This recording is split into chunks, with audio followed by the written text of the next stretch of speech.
وبركاته. Alhamdulillah, wassalatu wassalamu ala rasulillah wa ala alihi wa sahbihi wa ala thumma ma ba'd. We'll continue our class in the commenting and explanation on the book Umdat Al-Ahkam by Al-Hafiz Abdul Ghani bin Abdul Wahid Al-Maqdisi rahimahullah ta'ala. And we're still in the book of the prayer, and we're in the chapter regarding the recitation and the prayer. Chapter of the recitation and the prayer. In this chapter, the author rahimahullah collected a hadith regarding the recitation and the prayer, such as the recitation of Surah Al-Fatiha and the prayer. Is the prayer correct and valid without it? Also, where does the person only recite Surah Al-Fatiha and does not recite anything else? And where does the person recite things other than Surah Al-Fatiha from the Quran? And likewise, what does the person recite in regards to the different prayers? Those that are done in silence and those that are done out loudly, and the different prayers, some of them are longer than others. And other than that, in regards to the recitation of the Quran in the prayer. So this is an important chapter without a doubt. So one would know what to recite and how to recite the Quran during the prayer. There's no doubt that this is an important chapter. So the author rahimahullah, he said, عن عبادة بن الصامت رضي الله عنه, under the authority of Ubadah ibn Samit, may Allah be pleased with him, أن رسول الله صلى الله عليه وسلم قال, that the messenger صلى الله عليه وسلم, he said, لا صلاة لمن لم يقرأ بفاتحة الكتاب. There is no prayer for one who does not recite with فاتحة الكتاب, Surah Al-Fatiha, the first chapter in the Quran, Surah Al-Fatiha. So there is no prayer for one who does not recite Surah Al-Fatiha, Fatiha Al-Kitab, the opener of the book, yani Surah Al-Fatiha. Surah Al-Fatiha is, of course, the first chapter in the Quran. It collects and it has all of the different topics that we find in regards to the Quran, such as the praise of Allah subhanahu wa ta'ala, affirming to Allah subhanahu wa ta'ala that He is the King and that He controls everything, and that He subhanahu wa ta'ala is the Lord of the worlds. And likewise, it affirms the resurrection and the last day and the day of judgment. And also it affirms the topic of the worship of Allah subhanahu wa ta'ala and sincerity in worshiping Allah subhanahu wa ta'ala alone with no partners. And we find in it a great supplication, the greatest of all supplications, supplicating and asking Allah subhanahu wa ta'ala for the thing that one desires most, and that everyone's goal should be asking Allah subhanahu wa ta'ala for safety and for success, and to keep that Allah subhanahu wa ta'ala keeps us firm upon the straight path, the correct path, and away and safe from the paths of those who are misguided and those who are arrogant, and the paths of those who reject the truth or those who follow the misguidance, and to allow us to be upon the path of the righteous people who take the correct path.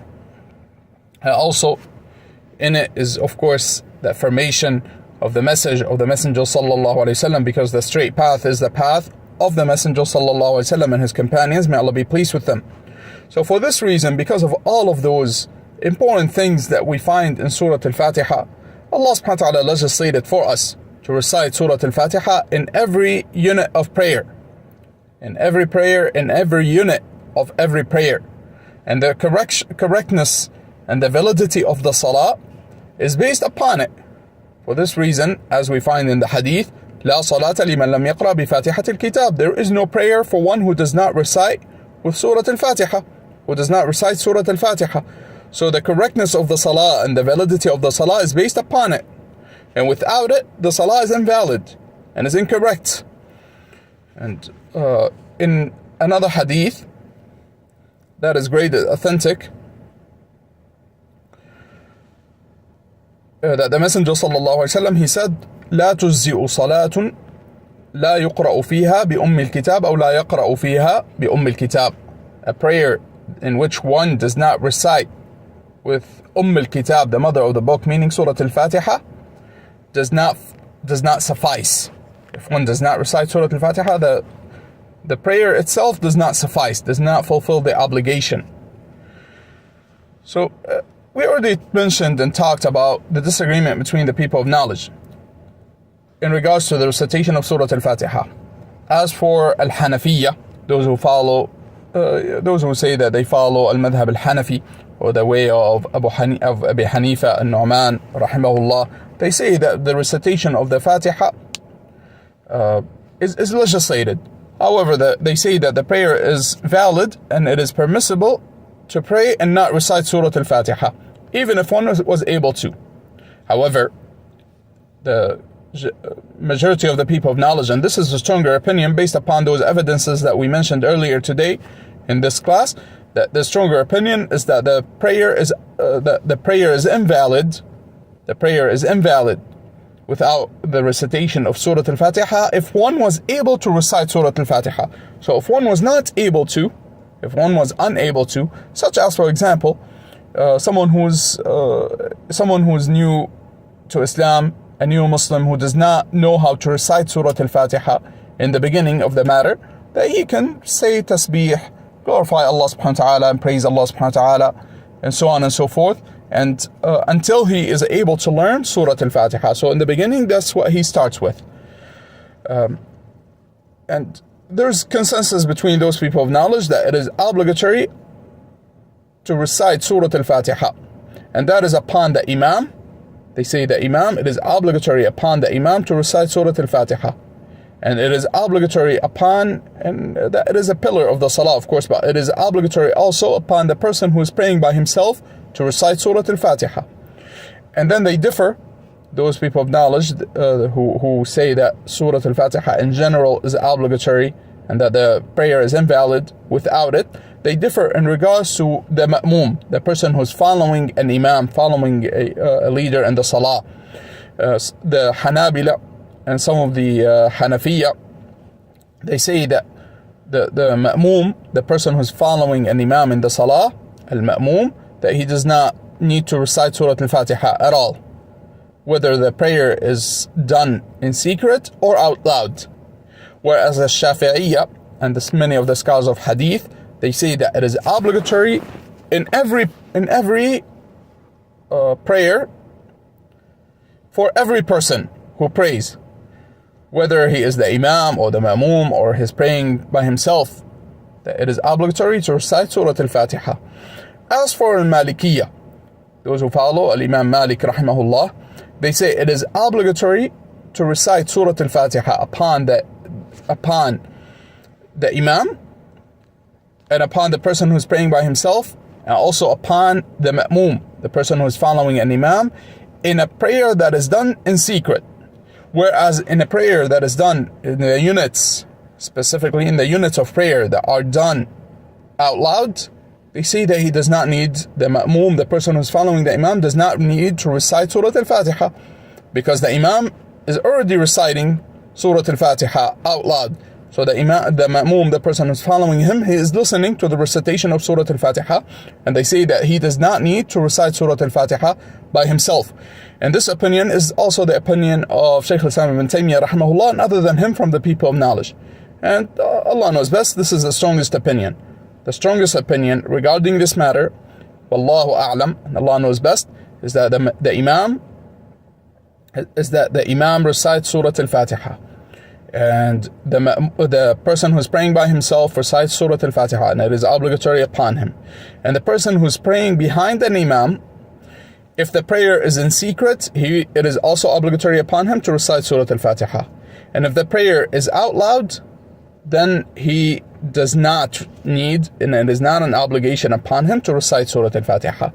Although some of the people of knowledge, they say, however, to stay on the safe side, one should recite Surah Al-Fatiha regardless of whether or not it is obligatory upon the ma'mum. However, this is whether or not he should, to be on the safe side, he should recite it. This also is a is a point of disagreement between the people of knowledge. Because the Messenger ﷺ, in one hadith, he said, whomsoever prays behind an imam, then the recitation of the imam is his recitation. And likewise, Allah subhanahu wa ta'ala said in the meaning of the ayah, وَإِذَا قُرِئَ الْقُرْآنُ فَاسْتَمِعُوا لَهُ وَأَنصِتُوا. If the Quran is recited, then listen to it and remain silent. And also, the Messenger ﷺ, he said, فَإِذَا قَرَأَ وَإِذَا قَرَأَ فَأَنصِتُوا. And if the imam recites, then listen and remain silent. And so, this without a doubt is a strong opinion. This without a doubt is a strong opinion. And it is based, by way of that, one combines between all of the different ahadith. Yani, if he prays by himself or he prays in a silent prayer, he recites Surah Al-Fatiha, and that is an obligation. And they say this hadith, لا صلاة لمن لم يقرأ بفاتحة الكتاب, is an evidence on that there is no prayer for the one who does not recite with Al-Fatiha. They say this is an evidence of that. Whereas if he prays behind an imam who is praying out loud, they say he is already, the recitation of the imam is his recitation, and therefore he is reciting Surah Al-Fatiha. And by way of that, one actually would be obeying all of the statements of the Messenger sallallahu alaihi wasallam, all of the commands of the Messenger sallallahu alaihi wasallam, and taking all of those ahadith at the same time. Now, and the people of knowledge, they say an exception of that is one who is praying behind an imam in a loud prayer.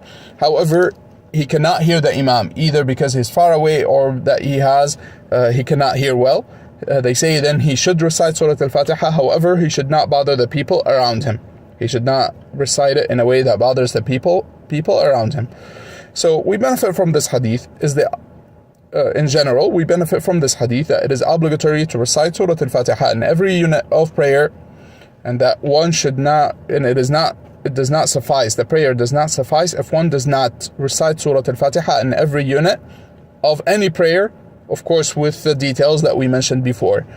And that one who leaves it, either intentionally or out of ignorance or out of forgetfulness, that his prayer is invalid.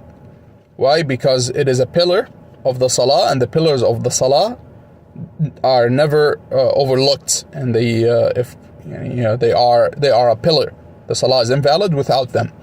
And also we benefit from this hadith is what we mentioned, is that the recitation of Surah Al-Fatiha is obligatory upon the imam in secret prayer, and upon the ma'mum in secret prayers. It is obligatory upon him, whether he is praying, it is obligatory upon the person who's praying by himself all the time, whether it's secret or out loud. The imam, all the time, whether it's secret or out loud. The ma'mum in secret prayers, it is obligatory upon him. And if he hears the imam, meaning that it is a loud prayer, a prayer that is done out loud, and he hears the imam reciting Surah Al-Fatiha, and then he does not need to recite Surah Al-Fatiha, and this is the strongest opinion. And inshallah, we'll take the next hadith in the next class. If Allah subhanahu wa ta'ala allows us to. وصلى الله وسلم وبارك على نبينا محمد وعلى آله وصحبه أجمعين. سبحانك اللهم وبحمدك